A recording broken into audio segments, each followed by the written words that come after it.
आपको पता है किम जोंग का देश नॉर्थ कोरिया का एक जुड़वा भाई भी है जो अपने लोगों को बिल्कुल नॉर्थ कोरिया की तानाशाह सरकार की तरह ही टॉर्चर करता है। किम जोंग से भी ज्यादा सनकी आखिर कोई कैसे हो सकता है? तो दोस्तों ये बिल्कुल सच है। दुनिया में एक ऐसा देश भी है जहां नेट और नेटवर्क बहुत ही मुश्किल है। यहाँ मोहब्बत का शहर भी है और नर्क का दरवाजा भी।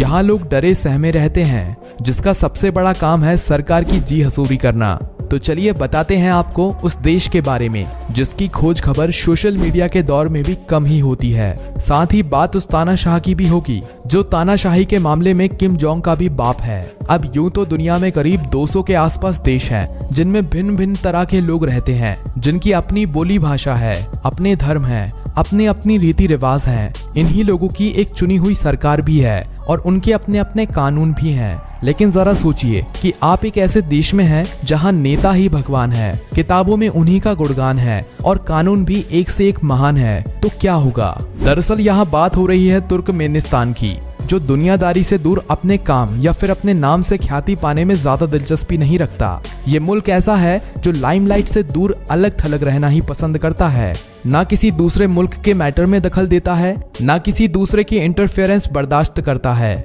ऐसे में इस देश के कई ऐसे राज हैं जिनके बारे में कम ही लोग जानते हैं, मगर जितने लोग भी जानते हैं उसे सुनकर इनकी तुलना किम जोंग उनके देश नॉर्थ कोरिया से करने लगते हैं।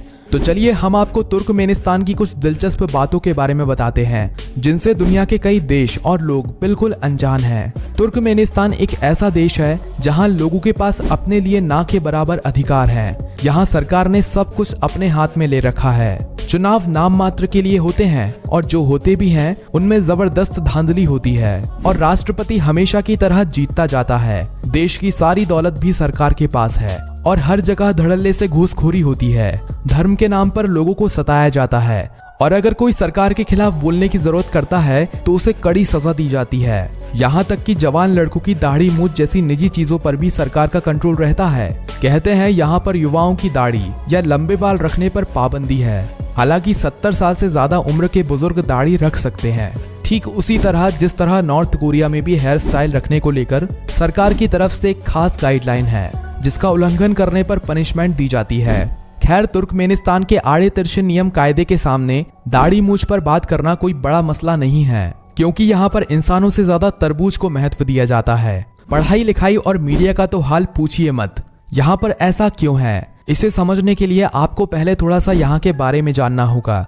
दरअसल तुर्कमेनिस्तान मध्य एशिया के दक्षिण पश्चिम में एक तुर्की देश है जो 1925 से 1991 तक सोवियत संघ का हिस्सा रहा, मगर जब सोवियत संघ के कुछ देश अलग हुए तो उनमें तुर्कमेनिस्तान भी शामिल हुआ, जिसमें करीब 90% आबादी मुस्लिमों की थी। और यहीं से शुरू होती है तुर्कमेनिस्तान के दूसरे नॉर्थ कोरिया बनने की कहानी।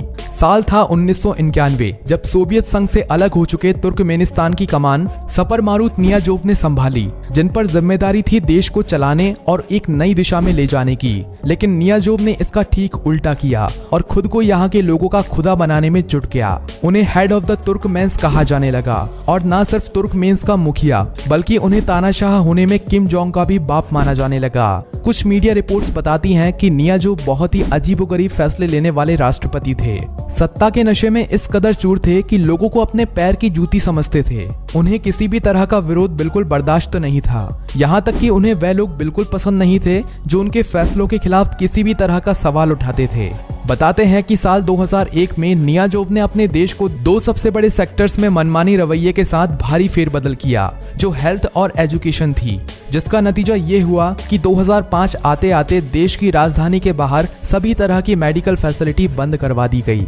साथ ही खास मकसद के तहत एक सेमी ऑटोबायोग्राफिकल किताब रूहनामा लिखी गई, जिसे अंग्रेजी में the book of the soul यानी रूह की किताब कहा जाता है। कहते हैं रूहनामा एक ऐसे व्यक्ति के अहंकार और सत्ता के दुरुपयोग का प्रतीक है जिसका मकसद लोगों के जहन में खुद को सदियों के लिए स्थापित करना था। ऐसा इसीलिए किया गया क्योंकि इसे नियाजोव ने बनाया ही इसीलिए था कि वो अपने विचारों को देश के लोगों पर थोप सके और पूरा समाज उनका गुलाम बन सके। इस किताब में उन्होंने खुद का जबरदस्त तरीके से महिमा मंडन किया, खुद को एक महान शासक के रूप में पेश किया और मुल्क की आवाम को फैसले का पालन करने के लिए उन्होंने अपने विचारों को धार्मिक रूप दे दिया, अंधविश्वास और रहस्यवाद को बढ़ावा दिया। विज्ञान और तर्कशील बातों का खंडन किया। नियाज़ोव जानते थे कि अगर लोगों के जहन में अपनी छाप छोड़नी है तो पकड़ जड़ से बनानी होगी। यही वजह रही है कि उस वक्त रूहनामा को तुर्कमेनिस्तान के हर स्कूल, यूनिवर्सिटी और यहाँ तक कि गवर्नमेंट ऑफिसेस तक में अनिवार्य किया गया।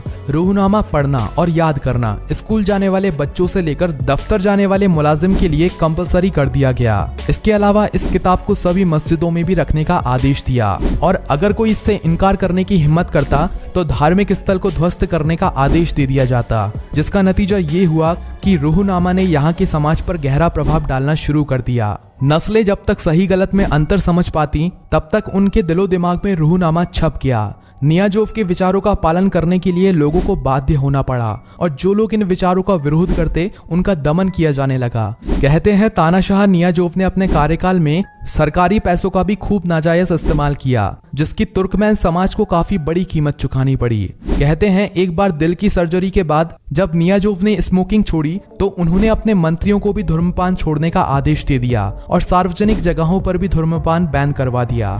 हालांकि नियाज़ोव के निधन के बाद देश की बागडोर राष्ट्रपति गुरबांगली बर्डी-मुकामी डोब ने संभाली और तुर्कमेनिस्तान में धीरे धीरे बदलाव आने लगे। रूहनामा को स्कूलों से हटा दिया गया और नियाज़ोव के अजीबोगरीब फैसलों में बदलाव शुरू कर दिया गया, मगर फिर भी रूहनामा का प्रभाव अभी भी तुर्कमेनिस्तानी समाज पर देखा जा सकता है। गुरबांगली ने भी 2022 तक देश चलाया और कई ऐसे फैसले लिए जो बेहद अजीब थे। वहीं उनके निधन के बाद सत्ता सरदार बर्दीमुहमेदोव के हाथ आई, जो तुर्कमेनिस्तान के मौजूद राष्ट्रपति हैं। वैसे आज भी हालात कुछ ज्यादा नहीं बदले, इसलिए अगर आप तुर्कमेनिस्तान को एक्सप्लोर करना भी चाहो तो ये इतना आसान नहीं है, क्योंकि यहाँ की वीजा व्यवस्था इतनी मुश्किल है कि आपके पसीने छूट जाएंगे। आपको यहाँ पर्यटकों की संख्या भी काफी कम दिखेगी। खासकर कोविड के बाद तो यहाँ की सरकारों ने लंबे समय तक तुर्कमेनिस्तान को बाहरी दुनिया के लिए बंद कर दिया था।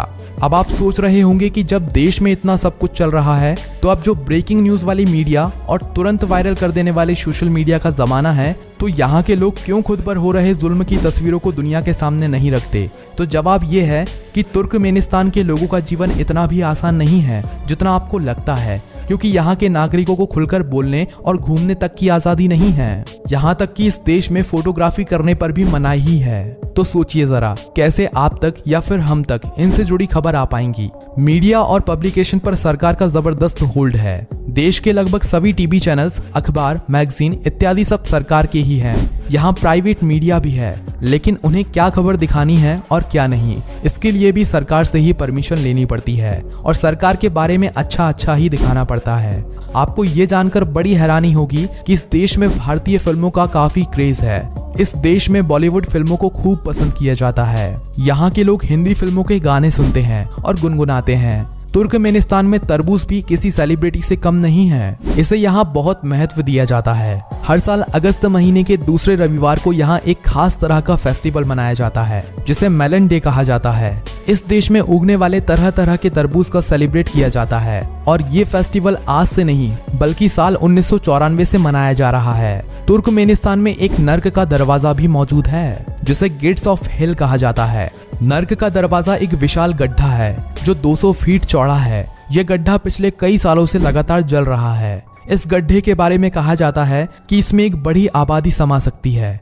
तुर्कमेनिस्तान में लोगों के लिए यहाँ की सरकारों ने कुछ अच्छी चीजें भी की हैं, जो उन्हें यहाँ जीने की वजह देती है। जैसे 1993 में यहाँ के लोगों को मुफ्त पानी, बिजली और गैस दी जा रही थी। ये भी पूर्व राष्ट्रपति नियाज़ोव द्वारा लगाया गया एक नियम था। नियम अनुसार हर व्यक्ति को महीने में 25 किलोवाट बिजली, 50 क्यूबिक मीटर प्राकृतिक गैस और 250 लीटर पानी मिलता है। हालांकि साल 2008 में राष्ट्रपति गुरबांगली ने हर महीने प्रत्येक व्यक्ति को 120 लीटर ईंधन देने के लिए भी एक नई सब्सिडी जोड़ी है। मगर फिर भी इतने सितम और सख्त कानून के साथ जीने वाले लोगों के लिए हमें तो ये सब चीजें अपनी आजादी गिरवी रखने की कीमत नजर आती है। वैसे नॉर्थ कोरिया और तुर्कमेनिस्तान जैसे देशों की हालत देखकर मैं तो खुद को बहुत खुश नसीब मानता हूँ कि मैं हिंदुस्तान में पैदा हुआ हूँ, जहाँ पर खुली हवा में सांस ले सकते हैं, अपना नेता, सरकार सब कुछ खुद चुन सकते हैं और चीजें सही ना लगने पर उनका विरोध भी जता सकते हैं। वैसे आपकी इस पर क्या राय है, हमें कमेंट सेक्शन में जरूर बताइएगा।